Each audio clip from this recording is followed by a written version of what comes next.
guess I'll get right into the subject matter, because every time I do one of my introductions, it runs for like 4 minutes too long, and then I run out of time.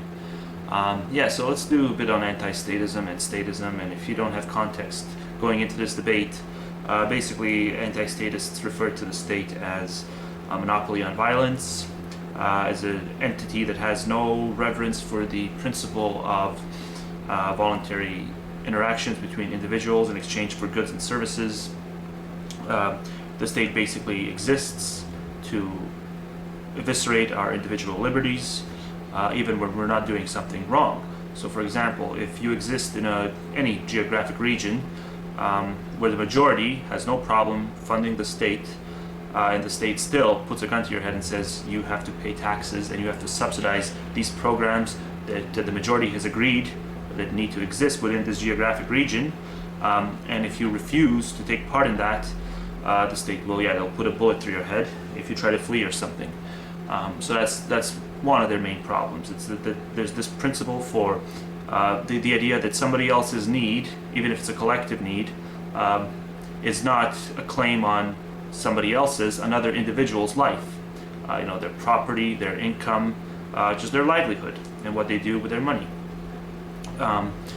So then, the statist often, tells them, well, if you feel this way, then don't you dare use our bridges if you don't want to pay taxes. Don't use the rest of this infrastructure that was funded by the state unless you pay the taxes. And you go, get the fuck out. Get the fuck out of our country if you don't want to do this shit.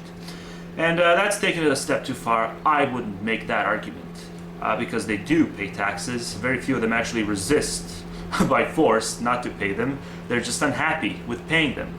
And as for the ones who do actually try to resist, well then unless the system changes, well then I do fully endorse their incarceration.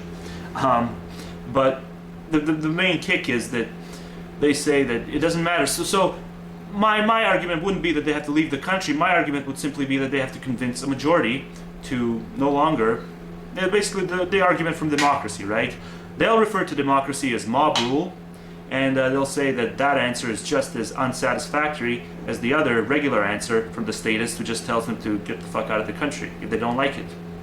But my problem with that is just that it's inconsistent to their entire mission, because even though they say that the statist is full of shit when he basically does the argument from mob rule, the anti-statists, at least here on YouTube, I've never seen a group more hell-bent on converting people who are opposed to them, on being really militant and never expressing the least bit of doubt that they could be wrong. I mean, it's just all these tactics that are used to make it seem as if this is the truth.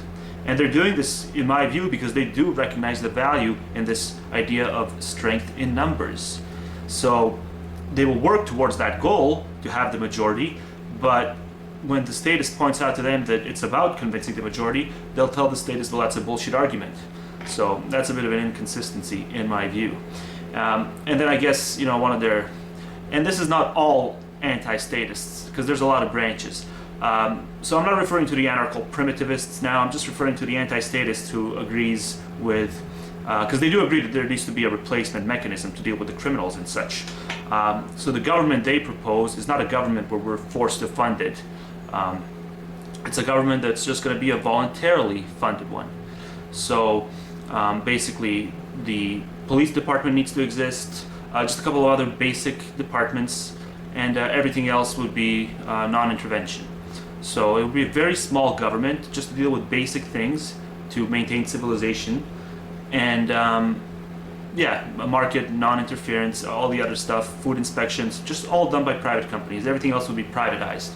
And my problem with that is if you make it a voluntarily funded thing, you are going to have, in a lot of instances, the middle class guy and the lower class guy choose to fund it, and you're going to have a lot of rich fuckers opt not to fund it just because they don't give a shit, just because they can hire their own private security force, and they'll be content because they're going to have their own thugs working for them, so they know no one's going to mess with them.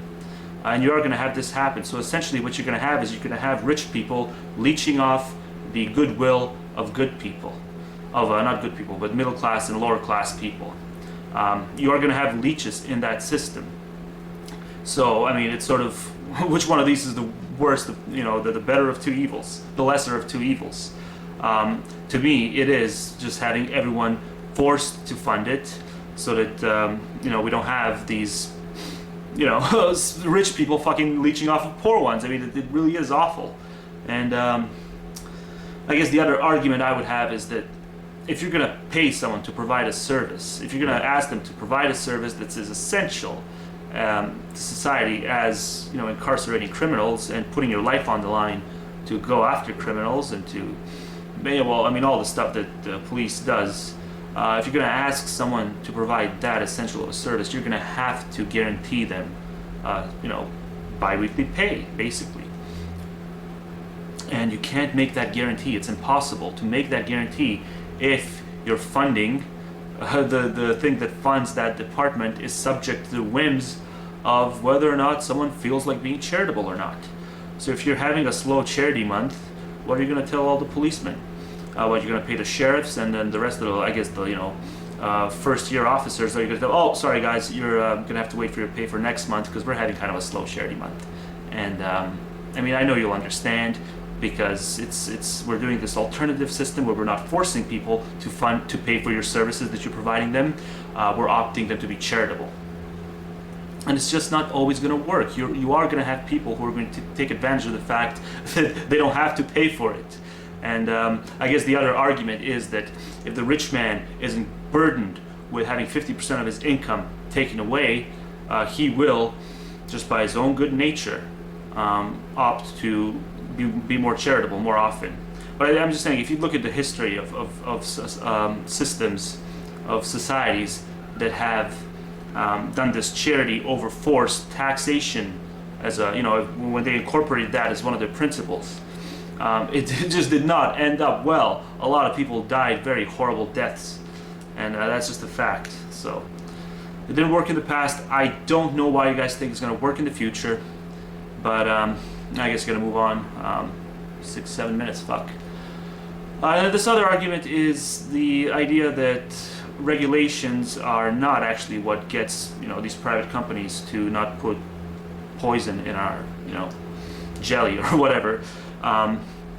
It's not the regulation, because it would be stupid for the private company to not make the best product possible, because then the word of mouth would get out that they poisoned somebody, and all the people who buy that product, who tend to buy that product, would move on to the competitor, and the competitor would basically take over, and the initial company who fucked up would run out of business.